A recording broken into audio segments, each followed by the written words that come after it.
coming up on this week's show. Nigeria's looted treasures and the battle to get them back. They will not have any other choice than to release what belongs to us, because the whole world knows they are stolen properties. We get the lowdown on Europe's sleeper trains. The private companies that are now embracing this new passion for sleeper travel are getting people back onto trains and away from short-haul budget flights. And we head to South America and what's officially the most electrifying place on Earth. Eso es una cosa que está firme en su lugar. Una señal como esto, naturaleza, uno ve, una señal que se serán fuerza y fortaleza para uno. Hello and welcome to the Travel Show, coming to you this week from the historic university city of Cambridge in the UK. Now it's the beginning of term and students are coming back, and like many generations before them, they'll be benefiting from some of the best educational resources in the world. And that includes valuable treasures looted from afar on colonial expeditions. But we're here because the university has recently announced it's actually returning some of those, specifically Benin bronzes, to Nigeria. And it's there, in what was once known as the Kingdom of Benin, that I want to start this story. For centuries, this street, Igun Eromion, has been famous for one particular craft: bronze casting. Its name literally translates to the place where bronze works are made. Just 5 minutes from the palace, traditionally it was the royal family and dignitaries who'd commission pieces to mark historical events. Ibe Anthony spent 15 years mastering his craft. I've been into bronze casting from childhood. I was taught by my father, which my father was taught by the forefathers, and it has been a family business, family work. So we've grown into it as a living. He's part of an exclusive guild of bronze casters, which has 120 members that mostly work on this street, all practicing a centuries-old technique where wax models are used to create a detailed mould for the bronze to be cast in.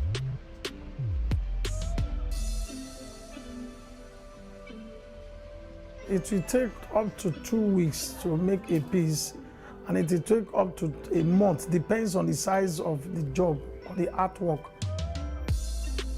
Whenever a tourist comes to Nigeria, they want to visit this place, so they buy and the commission works. Whilst the technique has remained the same, most are working off printed images with little access to their ancestors' original works. We have few ones that is still left, which is in our family houses here, and we still have them in catalogs. Yes, there are few, not much.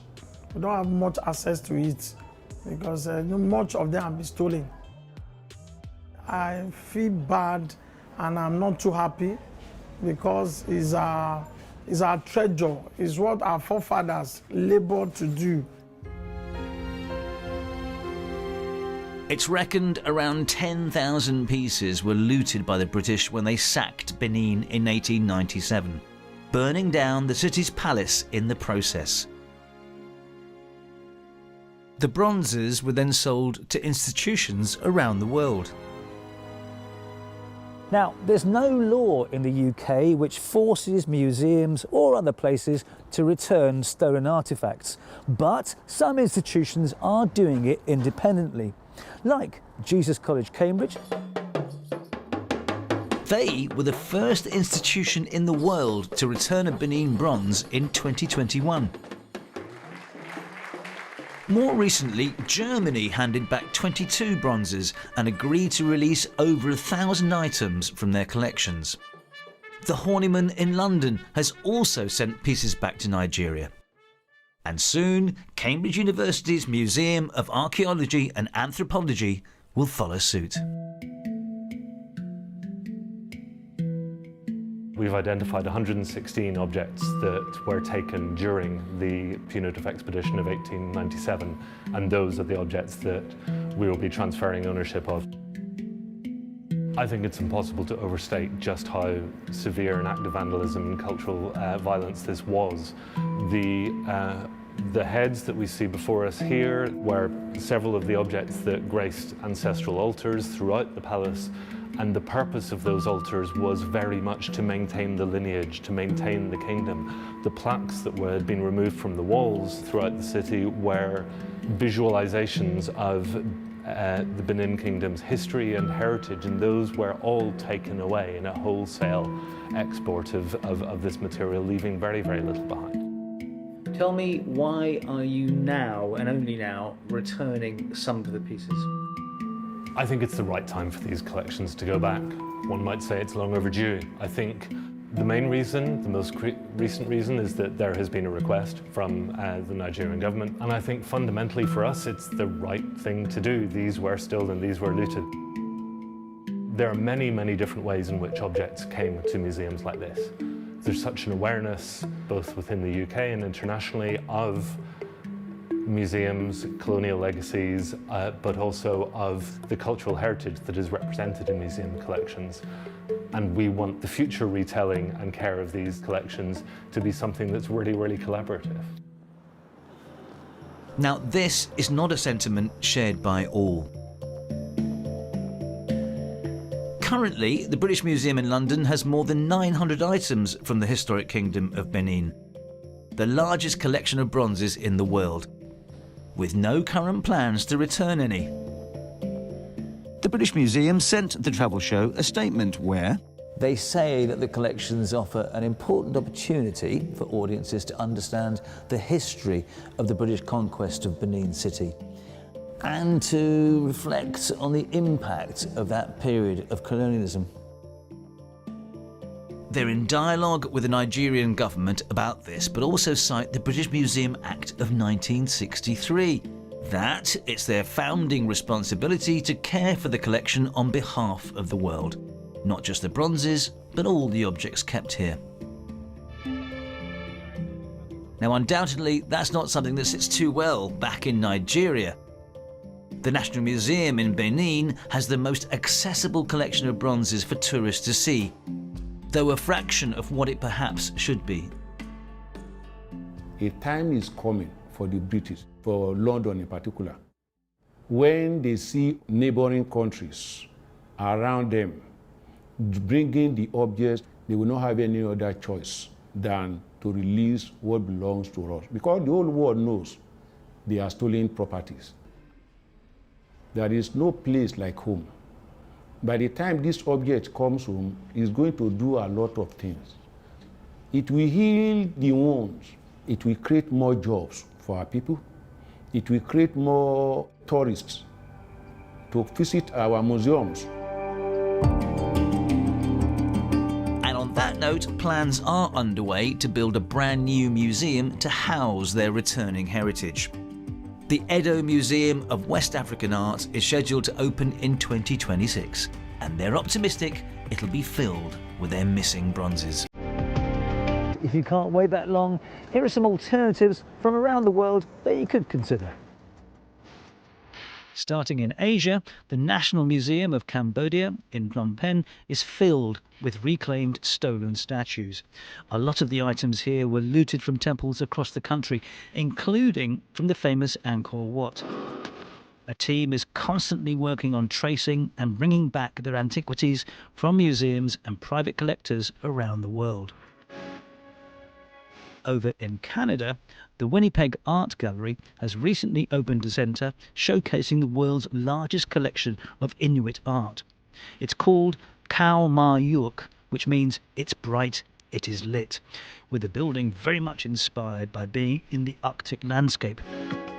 More than 27,000 artworks are on display, including a large portion which is on loan from the northern communities. Travelling south into the US, why not check out the first American National Museum designed and run by indigenous peoples? It's part of the Smithsonian Institution Group, this one based in Washington. The building is made out of materials closely connected to the native communities across the continent. Inside, you'll find more than 800,000 objects, along with regular workshops and talks. Over to Morocco next, where you may remember we sent Addy to the newly opened Modern African Art Museum in Marrakesh. There you'll find lots of artworks from around the country. Its whole thing is about making art accessible, and the first Sunday of every month you pay whatever you want or can afford to enter. Finally to Papua New Guinea, where its National Museum in Port Moresby has the task of protecting and preserving the country's cultural, military and natural heritage. Some locals see it as a spiritual home due to its heritage inside. Alongside its archaeological objects, it also has natural history specimens and contemporary local artworks. Okay, so stick around because there is loads more still to come in the programme. Simon's got his top tips for booking onto Europe's sleeper trains. And the place where lightning almost certainly strikes twice. Por vez primera yo vi el relámpago pero reflejado en el lago y para mí fue un espectáculo demasiado hermoso. Ese momento yo me imaginaba la noche como un rostro, como un hermoso rostro oscuro de estrellas y de luna. Hello and welcome to London St Pancras International, Britain's European train terminal and one of the most beautiful rail stations in Asia. COVID travel restrictions are finally unwinding in 2023.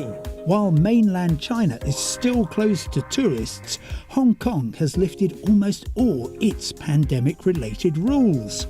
Overseas arrivals must simply take a lateral flow test within 24 hours of their flight departing to Hong Kong. Back here in Europe, ferry links are being restored after the peak of the pandemic. The fascinating French port of Le Havre, a UNESCO World Heritage Site and gateway to the Seine-Maritime region, gets reconnected with Portsmouth in southern England from March. Also restored international rail services from Renfe, the main Spanish train operator, from Barcelona to Lyon in southern France. Which brings us on to my tip of the month. Improvements in European rail services have made a cross-continental journey an increasingly cheap and appetising prospect this year. For example, on the main high-speed link in Spain between the two biggest cities, Madrid and Barcelona, travellers can now choose from 4 competing operators. Plenty of €9 one-way tickets are available, booking several months ahead, and even at short notice you can typically pay just €35. Great news too for those of us who believe that the most civilised way to travel across Europe is by sleeper train. A new Dutch enterprise, European Sleeper, is starting an overnight service from Brussels, Antwerp, Rotterdam and Amsterdam to Berlin. Travel writer Monisha Rajesh, who's about to head off on a trip to Istanbul on 3 separate sleeper services. It can be expensive, but there are plenty of options depending on your budget and what kind of journey you're looking for.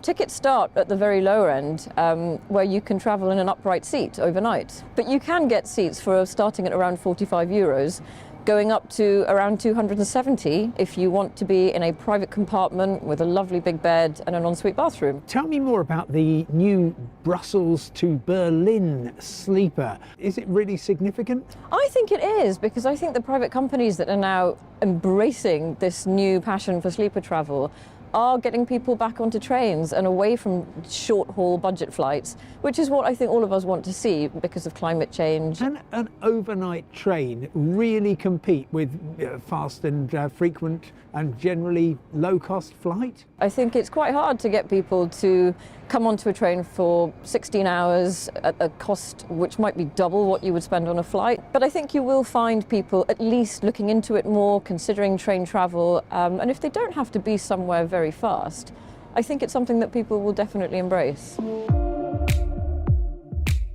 Lots of viewers are asking why long-haul airfares, particularly on routes from Europe to Asia and Australia, have increased so much. Well, partly the Russian invasion of Ukraine is to blame. It's greatly increased fuel costs, which are all the more significant on very long flights.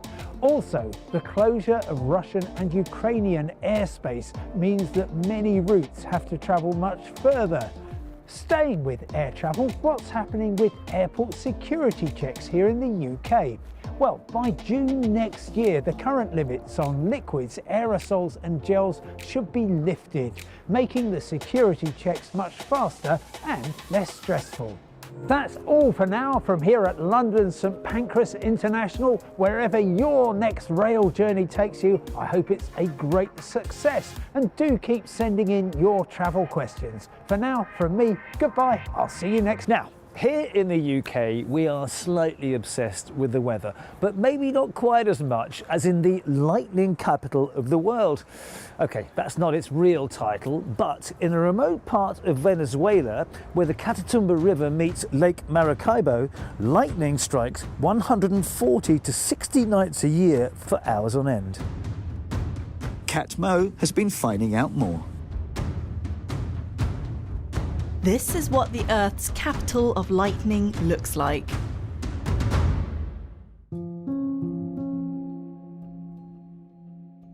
La primera vez que fui allí y nos sorprendió la noche allí en Bobures. Y para mí fue algo demasiado extraordinario. ¿Por qué? Porque por vez primera yo vi el relámpago pero reflejado en el lago. Y para mí fue un espectáculo demasiado hermoso. Ese momento, yo me imaginaba la noche como un rostro, como un hermoso rostro oscuro, de estrellas y de luna, pero que el relámpago era la sonrisa de la noche. This is Relámpago del Catatumbo, or Catatumbo lightning. It's only found in one remote part of Venezuela and only accessible by boat, along a route largely populated by wildlife. A 3-hour journey from Puerto Concha, the lightning occurs above an area where the Catatumbo River meets Lake Maracaibo. Average temperatures here can hit above 32 degrees Celsius all year round. Some of the nearest human neighbours to this amazing display are in a village built on stilts called an olaga. Es algo extraordinario este relámpago. ¿Por qué es extraordinario? Es un fenómeno meteorológico excepcional de nuestro planeta, porque es el único fenómeno meteorológico en el mundo que se ha convertido en la historia a través de 2000 años de una región, parte importante de la visión cosmogónica de los pueblos indígenas de tanto Guayú como los Yupa y, por supuesto, los Barí.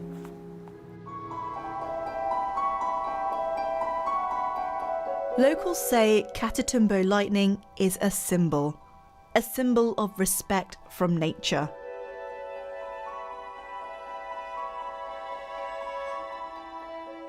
Here they call it ploy, which in English means curiosity.